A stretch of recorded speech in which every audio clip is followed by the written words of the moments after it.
Bien entendu, on peut sauter sur sa chaise comme un cabri en disant la dette, la dette, la dette, mais cela n'aboutit à rien ou ne résout rien. Ou plutôt, cela provoque ce pourquoi on agite sans arrêt ce débat, c'est-à-dire la peur que la dette impose et ce que l'on met en face, c'est-à-dire la baisse des dépenses publiques, des réformes structurelles, ici les retraites, le chômage, voire des privatisations depuis des années. C'est exactement ce qui va d'ailleurs nous être proposé d'ici 2027, au nom d'un retour à 3% de déficit. Et non, Gabriel Attal, je ne salue pas le fait que vous ayez la plus grande maîtrise des dépenses publiques de la Ve République. Je vous le reproche, car cela s'appelle effectivement une cure d'austérité inédite. La première chose que je voudrais dire, c'est d'arrêter de se faire peur avec la dette, pour justement ne pas en faire un épouvantail et subir le chantage que nous connaissons. D'abord, disons-le, le mécanisme habituel qui donne l'impression que l'on parle de l'équivalent d'une dette personnelle, avec des montants inquiétants qui se comptent en milliards, n'a aucune réalité. On ne présente en effet jamais notre dette publique en comparaison avec ce que nous possédons en tant qu'État, nos actifs, c'est-à-dire le patrimoine, etc. Et en fait, il faudrait comparer la dette avec ce patrimoine net qui, je le rappelle, pour la France, est de plus de 15 000 milliards. D'ailleurs, vous observerez une chose, c'est que quand vous avez des partenariats publics-privés, je pense par exemple au Lyon-Turin contre lequel nous nous opposons, à chaque fois les investisseurs demandent une seule garantie, c'est toujours celle des États. Preuve que la confiance est là et c'est bien normal qu'elle le soit. La dette est aussi toujours bizarrement, et vous le faites à nouveau avec ces près de 3 000 milliards qu'on agite comme un épouvantail, présentée au regard du PIB en stock et non pas en flux. C'est un peu comme si, quand vous achetiez une maison, on vous expliquait sur une seule année que vous avez à rembourser l'intégralité de la somme que vous avez empruntée. Il faudrait évidemment la comparer au flux, c'est-à-dire le nombre d'années où vous allez la rembourser. Et dans ces cas-là, on constaterait évidemment que ce qui est important, c'est ce qu'on appelle la charge de la dette, c'est-à-dire les intérêts que vous payez chaque année.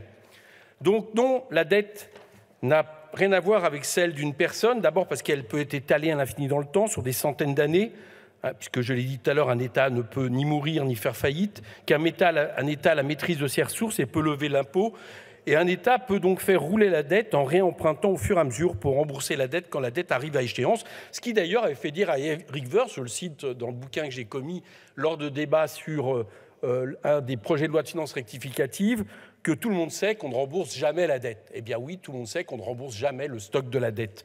Alors arrêtons de nous faire peur avec le stock de la dette. La dette, c'est donc uniquement la charge, 50 milliards d'euros, et on voit bien que la somme est plus modique quand on veut essayer de faire peur. Être endetté pour un État est normal pour un État. Ce n'est pas fondamentalement malsain. D'abord parce qu'il est impossible de payer en une année des investissements qui courent depuis sur des années. La question est plutôt de savoir, à partir de là, comment et auprès de qui on emprunte. Il y a d'abord des dettes illégitimes. Exemple de dette illégitime, celle qui a gonflé lors de la crise des subprimes, puisque nous avons renfloué les banques, elle est montée à plus de 500 milliards d'euros, faisant passer le taux d'endettement dans la zone euro de 66 à 84%. Ça, c'est une dette illégitime qui aurait dû nous amener à nationaliser les banques. Nicolas Sarkozy l'avait même, à un moment donné, imaginé. Au lieu de ça, on a fait en sorte de socialiser leurs pertes, et évidemment, à partir de là, il n'est pas question de socialiser leurs profits. Raison de plus, d'ailleurs, à mon avis, pour taxer les surprofits actuels. Je pense donc qu'il faudrait demander un audit public et citoyen sur la question des dettes. Le plus important, c'est qui la détient. La question de la dette exceptionnelle contractée par la dette Covid doit nous inciter à la réflexion. Qu'est-ce qu'a fait la Banque centrale européenne? Elle a désobéi elle-même de manière autonome au traité en prêtant directement aux États. Ce qui fait qu'à partir de là, ce n'était pas le marché qui possédait notre dette, mais nous-mêmes qui la possédions quelque part et qui pouvions décider soit de la reporter, soit même, pourquoi pas, de l'annuler. On aurait perdu les intérêts de cette dette, mais c'est des questions qui pouvaient se poser à partir du moment où on la possédait. Et je le dis très clairement, vu la situation d'urgence que nous avons devant nous, vu les investissements que nous avons à faire, cette question devrait se reposer au niveau européen. Au fond, se libérer du chantage de la dette, c'est la définanciariser, tout comme il faut le faire pour l'économie. Plutôt que ce faux problème de la dette, enfin qui n'est pas un faux problème, mais qui n'est pas à mon avis la priorité, on devrait plutôt se poser le problème de la seule dette qui vaille, qui est la dette écologique, qui elle ne sera pas annulable, qui elle au nom de laquelle, là, par contre, nos enfants pourront nous reprocher ce que nous avons fait et qui nécessite des investissements. Je termine, Monsieur le Président, pour dire une chose.